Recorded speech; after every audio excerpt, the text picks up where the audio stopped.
Akos, nice to see you again. Larry, look at you. My goodness gracious. I haven't seen you for ages. I know. Well, I haven't seen anybody for ages. So, but now you're down in Florida. Yeah, I'm down in Punta Gorda, Florida, in paradise. What's going on down there with everything? Like you guys, it's business as usual. Absolutely business as usual. I called my father the other night at dinner. He goes, "What you doing?" I go, "I'm at dinner." "Where?" "At a restaurant." "Why?" "Was hungry." he can't actually comprehend the fact that we're out and about like normal human beings. Restaurants are packed, everything's packed, and we're just going about business. Yeah, no, Ontario, we're still under house arrest. You know, I heard there's a $750 fine for not being caught not in the house. Yeah, you know what? And as ridiculous as that was, that lasted about not even 24 hours. The police right away said, we're not going to enforce that. Like every Peel, Durham, Toronto, all of them said, we're not going to do that. And thank God, you know. So this must have a huge effect on your business, Larry. I see from you, like you guys, there's no shows, no nothing. We have shows going on. I know. I've got friends doing shows next week. I think that isn't the Tampa fair coming up or something? Oh yeah, it's open. And I was doing down there in Naples. There's a home show going on right now, and there's all kinds of circuses and state fairs running, other fairs, county fairs. Well, we have our own little circus going on here. But now, speaking, you know, you did your father's Hungarian accent. I watched a few of your YouTube videos with the Palinka brothers. Oh my God, my brother, you know, my brother came home. He was away for 25 years in Dubai as a professional musician. You know, that kid is one of the most gifted musicians in the world. He's been playing with James Brown and Temptations, Blue Rodeo on stage and concert, and he's crazy talented. Anyways, he came home and we spent our first Christmas together in a kitchen.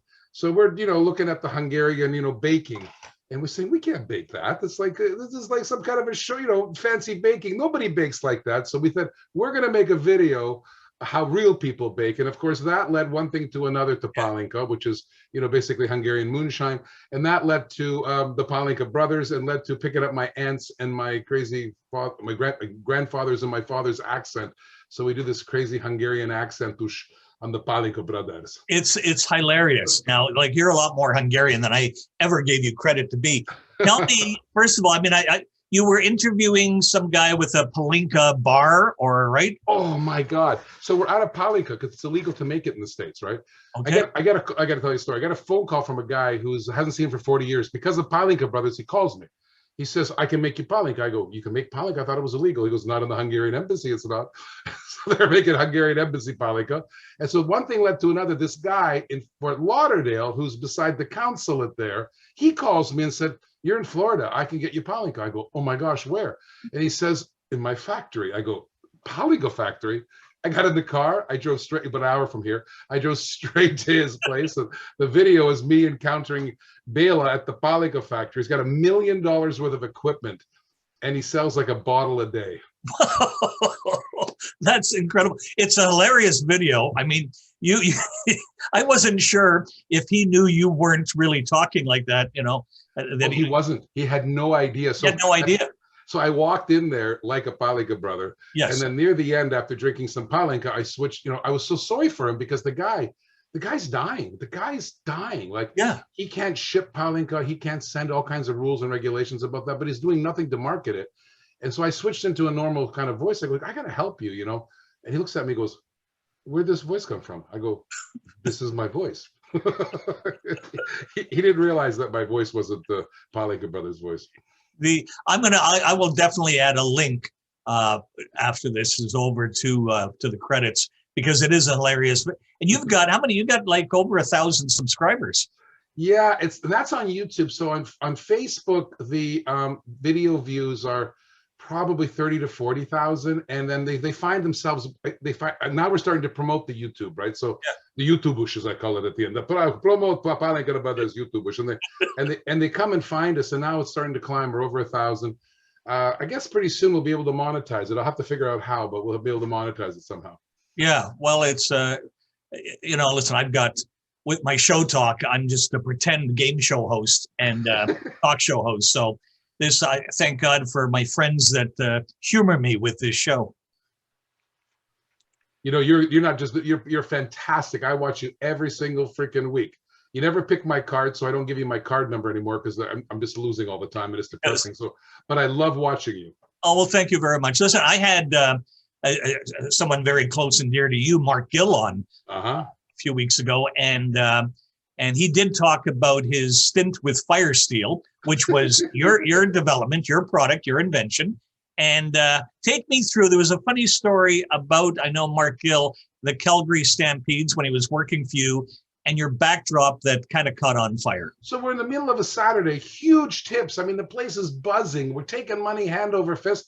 And somebody tells me, I'm running one of the booth and they're out of something. So I go running over there and Mark's doing a fire. But what he didn't realize is when...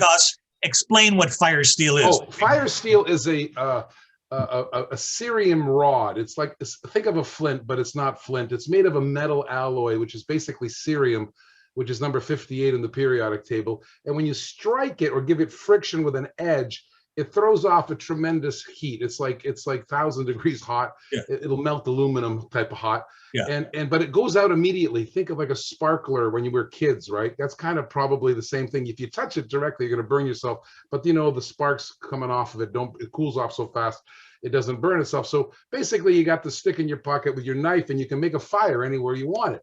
So Mark, he's a great showman. He's making fires left, right, and center. Then he dips it into the water, and then he shows it. Everybody goes, how it even works wet. But what he doesn't realize, the chemical reaction on the water doesn't behave like I just described to you. So now the sparks do stay hot, and they travel. So he goes behind him, and he goes like this, and he literally lit up the backdrop in the middle of the Calgary Stampede. So now my backdrop is actually a fire.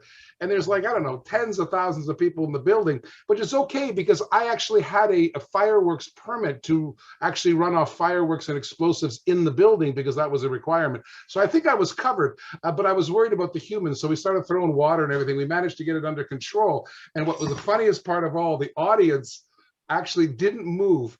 And one of the guys in the audience says, is that part of the show? That's hilarious. Yes. So yes, yeah, very much so. We burned down the booth every demonstration. You gave Mark his first break though into this industry, did you not? Yeah, he came down here. He came down here. I was working on HSN and we were doing some television stuff, and he really, really wanted to do it. And he came down, and he was my setup guy for the longest time. And then HSN had a sub network. I can't remember what it was called. It was a secondary net. America Store, and he was doing my demonstrations there.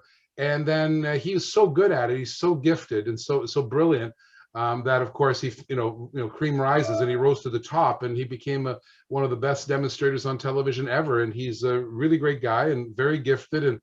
And yeah, he's done really well. He's done really well for himself, and he got himself his work visa as fast as he could, and he's still living up in Clearwater, I believe. Now you're still doing live demonstrations on infomercials around the world, are you not? Yeah, I drifted off a little bit into the infomercial world. We had a huge success called Abra. That's what kind of got us set up. And I started producing and writing and doing that, but I still stayed in front of the camera on shopping channels. I still go on the TVSN in Australia, and I still go on, I'm up at Shop HQ at the Old Evine up in Minnesota, England. So I still do, and I love what's going on with the pandemic because I don't have to travel. We have a TV studio over here. I got like 6 cameras, and I just go in there whenever they want me, turn the lights on. And I'm actually switching the cameras with my one hand and demoing with the other hand. So it saves you a lot of money. And I think the quality and the sales are there. So I think, I don't know what's going to happen after this pandemic, whether we'll all have to travel anymore, because I think the shopping channels are saving a lot of money by having us Skype our demonstrations in. I think, you know what, it's amazing, the changes that I agree with you that will happen as a result of this, because I think a lot of good will come of it as well, because there was a lot of unnecessary travel, a lot of unnecessary tell and all, and there was nothing worse than traveling. I mean, I never had to do it because I lived in Toronto when I was on the shopping channel, but being sent home from the shopping channel after a poor airing when you're from Florida, or the vice versa, when you're from Canada and you're at HSN, there's nothing worse. Well, that only happens on the shopping channel. Other shopping channels, you're in Australia or something, they're I'm going to say a little more patient with the... A little more compassionate? Compassionate is the word I'm looking for. Actually, I was in the green room once when Billy Mays was sent home. No kidding. I was with him, and apparently, you know, the lady, I can't remember her name. She was Italian. She was working in the kitchen or something. I want to know. I can see her, but I can't remember her name. You might remember. She walks into Billy Mays and says, "I'm sorry, Mr. Mays, but you know, your presentation and your sales are not up to par. So we're going to cancel the rest of the afternoon with Tony Little tapes." And the look on Billy Mays' face, I'm said that he couldn't even process the information. Being replaced by a tape when you got replaced by a tape, and I think that was the last time I ever set foot in the door, though. Either too. He never came back. So now tell me about Diecast TV. What's this? So what I realized is that today people are still buying stuff a lot, except we're not where they're buying, right? So even shopping channels aren't where they're buying. So we have this TV studio, 6 studios. So what I do every day, I chose a really obscure niche. Somebody told me that all the money is in the niches. Riches are in the niches, right? So I chose Hot Wheels cars out of the blue. Hot Wheels cars. I never sold Hot Wheels cars in my life. And I realized there's thousands of guys out there who collect Hot Wheels cars, believe it or not. So we went and bought a bunch of cars. We set up the 6 cameras. We created Diecast TV. And so it's a live streaming television platform. But the difference is like this show, everybody interacts with you. And we broadcast on Amazon Fire, Roku TV, Android TV, several Facebook pages, YouTube pages, and Twitch. And we developed a scoreboard where all the comments go onto one board. So if you're on Twitch, you see the Facebook and the YouTube comments on your phone. Like we broke the barrier between chats, which is our technology, but it's super fun because I'm the host a lot of the times. We get about 10,000 guys every day watch the show from 1 to 11. We sell about 1,000 cars every day. And we've been doing it for 3 years. And what we're trying to do now is if I was the owner of a shopping channel, I would stop what I'm doing. And I would have this corner, I would break the studio into 40 different studios. Like there's Diecast TV, there's watches, there's jewelry, there's kitchen, there's like I think you got to I think the business today, one of the things that we're doing wrong, Larry, and you and I have been doing wrong for a while, is we're painting with the big brush. We're always going to home shows, hoping that big masses of people show up. And we're painting with a big brush. Shopping channels have this lineal stream of time, and they're painting with the big brush. Where the business is right now, it's in these little corners. And what got me really sold on it, my brother, he and I were out one night. He was showing me on Facebook this 4'5" guy, bald, and he's in his wife's closet selling leggings. And I sat there going, what is this man doing? This is the creepiest thing I've ever seen. It was creepy right up until I noticed he had 1,200 live viewers, and I started clocking his joint. He was turning over $3-4 grand an hour. Unbelievable. And I said, with that kind of money, he could buy his own leggings. Yes, on Facebook Marketplace. And what I didn't understand, his wife was holding the camera, why she wasn't there and he wasn't holding the camera. Well, that's that's another story. That's the secret, Larry. I think our business is we have to fragment it down to the little pieces. That's where the money is right now. Well, listen, without this pandemic, not that I'm grateful for it, but it has opened my eyes to a lot of alternatives. One being online shopping. It was never anything I was interested in. I did 99.99% of my business live at shows. Right. And when I lost that, major percentage, all I had was online. And it really did open up my eyes to another world out there, one that always existed, one that I should have been involved with more, but wasn't. So good for you with Diecast TV. Take it one step further, Larry. Do live streaming, which is like live presentation and online shopping together. So live streaming, I think, is the next step. So yes, I 100% agree. You know what, Akos, we've run out of time, but I really appreciate the time you took with me today. It's really nice to see you again. And I miss you guys. I miss walking around the trade show saying hello. I miss you with your coffee. I miss you coming around the end of the day when I'm standing on the box and you telling a joke or something as you walk by.